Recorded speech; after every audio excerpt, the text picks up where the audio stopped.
पहले सोमती का महत्व समझ ले कि सोमती अमावस्या का महत्व क्या है, सोमती अमावस्या की कथा क्या है। महाराज अगर हम जाने तो उसके अनुसार सोमती अमावस्या के अनुसार एक ब्राह्मण परिवार था और बड़ा आनंद में रहने वाला, बड़ा सुख में रहने वाला, भगवत चर्चा करने वाला और भगवत स्मरण करने वाला और भगवत स्मरण में सदा रमने वाला, दिन प्रति भगवान शिव की आराधना करना, दिन प्रति भगवान शंकर का स्मरण करना, दिन प्रति भगवान शंकर की चर्चा करना, भगवत स्मरण करते रहना।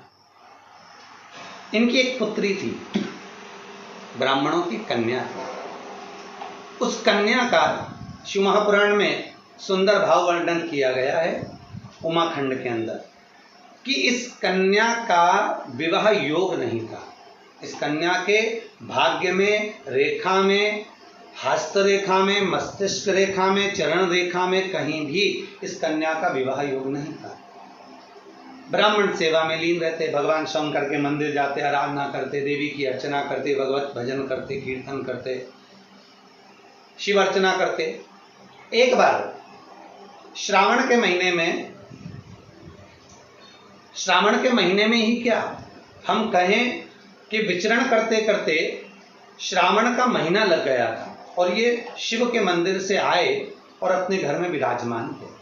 ब्राह्मण परिवार अपनी बेटी को लेकर आए, शिव मंदिर से आराधना कर कर, पूजन कर कर, जल चढ़ाकर, अभिषेक कर कर जब घर पर आए हैं, बैठे, कुछ ब्राह्मणों ने आवाज लगाई, कुछ संतों ने आवाज लगाई, भिक्षाम दे, हमको भूख लग रही है। संतों ने जब आवाज लगाई, ब्राह्मणों के घर में से कन्या बाहर निकल कर आई और कन्या ने बाहर निकल कर आकर कहा, संतों आप हमारे घर में प्रवेश करिए, आइए। आसन दिया, बिठाया, बिठाकर निवेदन किया, संतों हम आपके लिए क्या सेवा कर सकते हैं। ब्राह्मण और ब्राह्मणी आए, निवेदन करा, नमन करा, प्रणाम करा।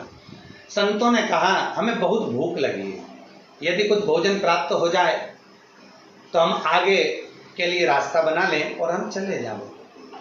ब्राह्मण ब्राह्मणी ने पुत्री से कहकर भोजन सिद्ध किया, सभी ने मिलकर भोजन बनाया, संतों को भोजन कराया। जाते हुए संत जाने लगे। ब्राह्मण ब्राह्मणी को देखकर यथा योग्य आशीर्वाद दिया। आशीर्वाद देने पर ब्राह्मणों ने एक निवेदन करा, ब्राह्मण ब्राह्मणी ने निवेदन करा कि हमारा केवल इतना सा निवेदन है गुरुदेव, संत देव, हमारी बेटी का विवाह नहीं हुआ, इसका योग नहीं बनता, इसका संबंध नहीं हो रहा, हमारी बेटी का विवाह करने। संतों ने उसी समय पर कन्या के हस्तकमल को जब देखा, कन्या के हस्तकमल को देखकर कहा कि इस बेटी के भाग्य में तो विवाह का योग ही नहीं है, इसका संबंध नहीं होगा, और मान लो यदि इसका संबंध हो गया, इसका विवाह हो गया, तो इसका पति जीवित नहीं रह सकता। इतने कठिन योग इसके हैं और इसका संबंध नहीं है।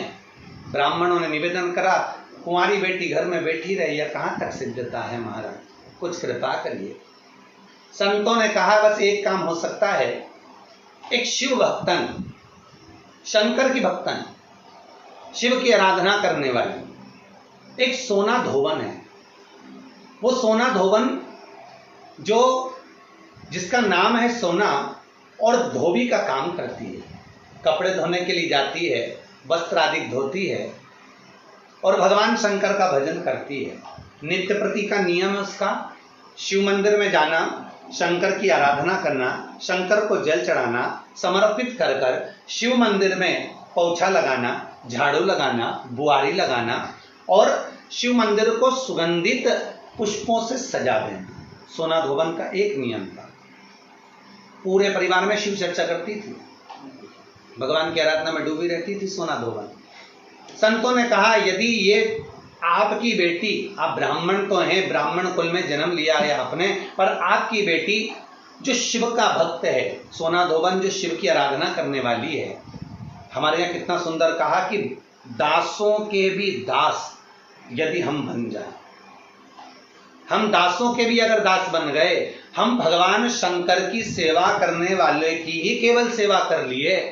कितनी प्रसन्नता होती है जब सुनते हैं कि केदारनाथ लोग जाते हैं, अमरनाथ लोग जाते हैं, श्रावण के महीने में लोग अमरनाथ की यात्रा करने जाते हैं, तो कई लोग कहते हैं कि गुरुदेव हम जब अमरनाथ की यात्रा कर कर आए तो हमने देखा कि वहाँ बहुत भंडारे चल रहे हैं, लंगर चल रहे हैं, लोग नए नए पकवान अमरनाथ आने वाले यात्रियों को खिला रहे हैं, खूब सुंदर व्यवस्थाएं दी जाती है।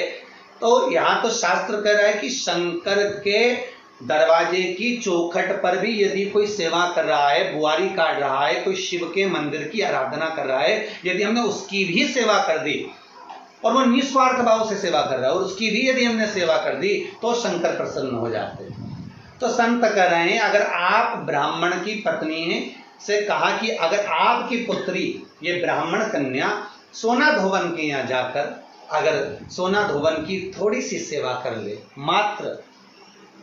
मात्र 7 दिवस तक सेवा कर ले, तो इस कन्या का भाग्य बदल जाएगा। अब सोना धोवन तो सत्संग में लगी रहती, भजन में लगी रहती, शिवाराधना में लगी रहती, नमः शिवाय ओम कहती रहती, उसका नियम नमः शिवाय ओम का स्मरण नित्य प्रति करती, श्री शिवाय नमस्तुभ्यं का जाप करती, शंकर के भजन में डूबी रहती। कन्या को मालूम पड़ा, माता पिता ने कहा बेटा सोना धोवन है, ब्राह्मण कुल में तुम्हारा जन्म हुआ है, तुम जाकर सेवा करो। हम भी कहते हैं, मना नहीं है, पर जगत क्या कहेगा। बेटी कहती है माँ यदि संत के मुख से निकली हुई वाणी सिद्ध होती है तो मुझे सेवा करने में क्या दिक्कत है, मैं सेवा करने को तैयार हूँ माँ। अब बेटी प्रातः में जल्दी उठ जाती और ब्राह्मण कन्या उठकर तुरंत सोना धोवन के घर पहुंच जाती। सोना धोवन की एक बहू और बेटा थे, सोना धोवन का पति था घर में। ये सब उठे उससे पहले ये घर में प्रवेश कर कर झाड़ू लगाकर, पोछा लगाकर, वस्त्र आदि धोकर और ब्राह्मण कन्या पूरे घर की बुआरी कर कर, दीप प्रज्वलित कर कर, सोना धोवन के दरवाजे पर दीप लगाकर और आ जाती। अब सोना धोवन 4 दिन 3 दिन निकले और 3-4 दिन निकलने पर बहू से कहा बेटा तो इतनी जल्दी जग जाती है, सारी सेवा करके पूरे घर का सफाई कर देती है, मुझे मौका ही नहीं देती आजकल। बहू बोली माँ मुझे तो लगा कि आप सुबह जल्दी उठते होगे। तो माँ को लगा कि बहू उठती है, बहू को लगा कि सास उठती है। दोनों ने विचार करा कि फिर अपने घर में आकर इतनी सेवा कर कर, झाड़ू आदि बुआरी आदि कौन कर कर जा रहा, देखे तो सही। कौन कलश भर कर जाता है जल का शंकर जी के लिए, कौन फूल रख कर जाता है शिव जी के लिए, कौन बेलपत्र रख कर जाता है शिव जी के लिए, कौन इतनी सामग्री जुटा कर जाता है शंकर जी के लिए, कौन चंदन घिस कर जाता है शिव जी के लिए, मुझे देखना है। अब बहू और सास एक बार दोनों ने उठकर प्रातः में जल्दी देखा, ब्राह्मण कन्या सुबह आई, बुआरी झाड़ू लगा रही थी, चंदन आदि घिस रही थी और सोना धोवन ने उसको देख लिया, देखकर उसके चरणों में गिर गई। सोना धोवन उस ब्राह्मण कन्या के चरण में गिरी, प्रणाम किया, नमन किया। बेटा आप ब्राह्मण कुल की बेटी हो, आप मेरे घर में बुआरी काट रही हो, मुझे दोष लगेगा, आप ये क्या कर रही हो, आपसे निवेदन है आप ऐसा ना करिए, मुझे दोष लगेगा, मैं शिव की आराधना करती हूँ। कन्या ने हाथ जोड़कर निवेदन करा सोना धोवन से, माता जी मेरे हस्त कमल में, मेरे भाग्य में पति का सुख नहीं है, मेरे भाग्य में विवाह नहीं है, पर मुझे संत ने कहा है यदि शिव भक्तन सोना धोवन के अगर केवल सेवा ही मिल गई तो उससे तुम्हारा भाग्य खुल जाएगा, उससे तुम्हारे हस्त कमल में विवाह योग आ जाएगा। आप कृपा करिए, मेरे पिताजी ने जो वर ढूंढा है उससे मेरे पिताजी विवाह करना चाहते हैं, पर मेरे भाग्य में लिखा है कि विवाह के बाद भी मेरा सौभाग्य समाप्त हो जाएगा, आप कुछ कृपा करेंगी? क्यों नहीं, अगर मेरे द्वारा आपका हित होता है तो हित करने में क्या दिक्कत है, अपने माध्यम से अगर किसी का भला हो रहा है जरूर हो। सोना धोवन ने कहा आपके विवाह में मैं पहुंचूंगी और अपना सौभाग्य आपको प्रदान करूंगी।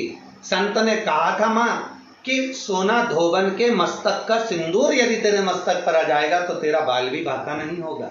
मां ऐसी कृपा करिए, मेरा सौभाग्य बना दीजिए। जिस दिन कन्या का विवाह था उसके प्रथम में वर कन्या की मांग में सिंदूर भरे, उससे पहले सोना धोवन पहुंच गई। जैसे ही सोना धोवन ने अपनी मांग का सिंदूर निकालकर जैसे ही उसी पल कन्या के मस्तक पर दिया, कन्या के मस्तक पर देते ही सोना धोवन का जो पति था, एक जगह पर बैठा हुआ था, उसका पति के प्राण निकल गए, क्योंकि सोना धोवन को लग गया था। सोना धोवन ने जाते जाते अपनी बहू से कह दिया था, ससुर का ध्यान रखना। प्राण निकलते से ही, जैसे ही मांग में सिंदूर दिया, सोना धोवन का मांग का सिंदूर जैसे ही हटा, हटते से ही सोना धोवन को ज्ञात हो गया कि आज मुझे लगता है कि मेरा पति नहीं रहा। नैनों से नीर बहा। सोमवती अमावस्या का दिन था, जिस दिन उस ब्राह्मण की कन्या का विवाह हुआ था। धोवन सिंदूर देकर आ रही थी। धोवन का नियम था, शिव की आराधना कर कर सोमवती की फेरी लगाती थी। आज वही सोमवती अमावस्या पड़ गई, और सोमवती अमावस्या पड़ी तो जब घर से चली तो हाथ में कोई वस्तु नहीं थी। सोमवती अमावस्या के दिन पीपल के वृक्ष की फेरी जो लगाई जाती है वो खाली नहीं लगाई जाती। चाहे कच्चे सूत से लगाओ, चाहे 108 आप हल्दी की गठान रख लो, चाहे आप कमलगट्टा रख लो, चाहे आप सिंदूर की डब्बी रख लो, चाहे आप दाग चिरौंजी रख लो, पर 108 वस्तु होना जरूरी है। सोना धोवन के हाथ में कुछ भी नहीं था। पीपल के वृक्ष को देखा, सोमवती अमावस्या है और मेरा नियम है, मैं सोमवती अमावस्या को 108 फेरी देती हूँ अखंड सौभाग्य के लिए। लगा, उधर पति तो चला गया था। सोना धोवन ने एक ईंट पड़ी हुई थी, ईंट के 108 टुकड़े कर लिए, और ईंट के 108 टुकड़े कर सोना धोवन ने पीपल के वृक्ष के नीचे पहुंचकर, पीपल देव में जिसमें 52,000 ब्राह्मणों का वासा होता है, जिस पीपल में सारी सिद्धियां प्राप्त होती है, जिस पीपल में स्वयं लक्ष्मी नारायण के साथ निवास करती है, जिस पीपल में स्वयं सूर्यदेव शनि महाराज और यमराज को विराजमान करते हैं, उस पीपल में जिसमें ब्रह्मा विष्णु शिव सदा निवास करते हैं, ऐसे पीपल की जब फेरी लगाना सोना धोवन ने चालू करी तो महाराज शिव महापुराण की कथा कहती है, सुंदर नर्मदा पुराण की कथा कहती है, 108 ईंट की खोड़ से, ईंट के टुकड़े से जब सोना धोवन की फेरी पूर्ण हुई, जैसी पूर्ण होती है, सोना धोवन अपना पल्लू पसार के प्रणाम जैसी करती है, पीपल के वृक्ष पर जो सिंदूर लगा था सोना धोवन ने जैसे अपनी मांग में भरा, वैसे उसका पति वापस जीवित हो गया,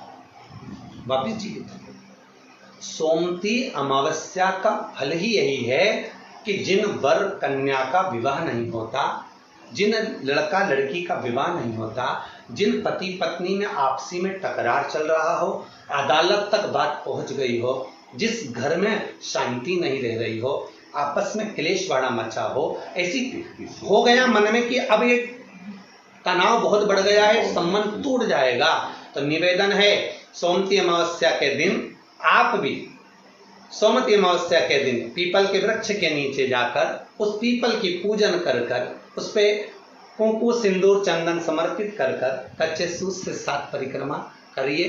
7 बने तो 7, वैसे तो 108 लगाओगे तो आपके जीवन में सुखता आएगी। और ये वो सोमवती अमावस्या पड़ रही है जिसको सोम पुष्प कहा जा रहा है, पुष्य नक्षत्र पड़ रहा है, और ऐसे श्रावण के अंतर्गत पड़ रही जिसमें 2 शनि प्रदोष है, जो स्वयं भगवान शंकर के लिए शुभ है। आप 108 फेरी लगाएं, चाहे दाने से लगाएं, चिरौंजी से लगाएं, जिससे भी लगाएं, पीपल की पूजन करें, जल अर्चना करें। इतना निवेदन करता हूं कि आपके घर में अशांति नहीं हो सकती, परिवार में प्रेम जरूर बढ़ेगा। निवेदन है जिसके घर में क्लेश बहुत मचा हुआ है, या कोई पैसा खाकर चले गया, धन नहीं दे रहा, रुपया नहीं दे रहा, और बहुत मशक्कत कर लिए, हाथ जोड़ लिया, पांव पड़ लिया, रुपया नहीं दे रहा, तो काली तिल्ली को पानी में गला दीजिए, और पानी में गलाकर उसको सुबह पीस लीजिए। सोमवती अमावस्या के दिन सुबह पीस लो, पीस कर एक कटोरी में उसमें पीला चंदन मिला लीजिए, उसको लेकर जाइए। 1 लोटे में दूध और जल लेकर जाइए, 5 बेलपत्र लेकर जाइए, शंकर के मंदिर में पहुंचिए। शंकर जी के शिवलिंग को, वो जो तिल आपने पीसी है उस तिल को आप मिक्सर में मत पीसना, हाथ में कूटी, हाथ से कूटिए, या कोई बेलन से या कोई वस्तु से उसको पीसिए, और पीस कर उसका उत्तन तैयार करिए, उसमें चंदन मिलाकर शंकर के शिवलिंग को समर्पित करिए, शंकर के शिवलिंग को लगाइए। केवल शिवलिंग को ही नहीं, भगवान शंकर की संपूर्ण जलाधारी पर, जहां शंकर भगवान की बेटी अशोक सुंदरी है, कार्तिकेय जी हैं, गणेश जी हैं, उस पूरे जलाधारी में जहाँ पार्वती मैया भी विराजमान है, पूरी जलाधारी को समर्पित करिए। समर्पित कर कर त्रिपुंड लगाइए, अपनी 3 उंगलियां उसी चंदन पर फेर दीजिए। फेर कर अपनी कामना कर कर बेलपत्र चढ़ा दीजिए। 5 या 7 बेलपत्र आपके भाव से आप शिव को समर्पित कर दीजिए। समर्पित कर कर हाथ में कलश लेकर दूध और जल मिला हुआ पात्र लेकर शंकर को समर्पित करिए और बाबा भोलेनाथ से विनती करिए कि जिस व्यक्ति ने हमारा धन खाया है, जिस व्यक्ति ने पैसा रख लिया या कोई लेकर चले गया या कोई ऐसा काम हो गया कि वो धन आ ही नहीं रहा है, बहुत तकलीफ में है, तो बाबा से विनती करो। मुझे पूरी उम्मीद है कि सोमती अमावस्या इस बार आप जो कर रहे हैं, अगली सोमती अमावस्या जब आएगी, इतनी प्रसन्न चित्त में आप ये पूजन करेंगे, वापिस करेंगे और पूरे परिवार समेत करेंगे। जब आपका धन आ जाएगा, वैभव हो जाएगा, तो आप वापिस उसको धारण करेंगे। फिर नहीं, और लिख के रखना अगली सोमती को फिर करना, जब सोमती अमावस्या पड़े फिर उसको करिएगा, आपको फल अधिक मिलेगा। मेरा निवेदन, जिन कन्या और वर के विवाह नहीं हो रहे, वो सोमती अमावस्या के दिन जाकर बाबा पीपल के पेड़ की फेरी अवश्य दें। 108 नहीं बने 7 अवश्य दें। पूजन कर कर, दिया लगाकर, घी का दीप प्रज्वलित कर कर बड़े आनंद में पीपल देव का पूजन करें। और निवेदन, जिस व्यक्ति को रोग बहुत हो, चाहे शुगर हो, बीपी हो या घुटने में दर्द हो, कमर में दर्द हो या बहुत कष्ट का जीवन निकल रहा हो, यहाँ तक कैंसर जैसी भी बीमारी यदि आपको है, तो ये सोम पुष्प को छोड़ना मत ही। श्रावण के महीने में पड़ने वाली सोमती अमावस्या को मत छोड़ना। निवेदन है, आप एक पात्र जल जिसमें पीला चंदन, पात्र के जल में एक कलश में जल लीजिएगा, उसमें पीला चंदन घोल लीजिए। पीला चंदन घोलकर उसमें थोड़ी सी काली मिर्ची पीस कर मिला लीजिए। काली मिर्ची को पीस कर डाल दीजिए और उसमें 7 बेलपत्र उसके अंदर डाल दीजिए।